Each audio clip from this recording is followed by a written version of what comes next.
Kung ikaw mananaginip, Ayan na. Yes. kaninong sayaw ang gusto mong mapanaginip? Tatlo pa magpipilian. Oo. Actually, dalawa lang.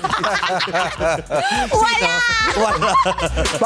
Bakit hindi mo kami pakitaan ng... Paano ba yung version ni Kimi? Ay! Ay! Ay! Di ba? Para commercial lang ng feminine wash. Di ba ganyan yung mga commercial ng feminine wash? Yung nakaping tapos ba yung hinahangin ng malaking konti yung paldak maluwa? Endorser, no? Paano hanginin? Paano hanginin? Yung tatasan ng konti. Gagano. Natatawa ko sa mga ganong commercial. Yeah, bakit? Bakit? Yung lalakad sila at sa hanginin yung bestida ng konti. Tapos may mga nasa gilid, sa gaganon. Oh. Naamoy. Tapos titingin siya para sinasabi niyang, naamoy niyo yun. Diba? Ay, sorry na. Parang yun ang yung messaging, parang, oh, fresh. Diba? Yung gano'n. Mayabang naghugas. Diba? Oh, diba? Dumaan sa ilong niyo yun.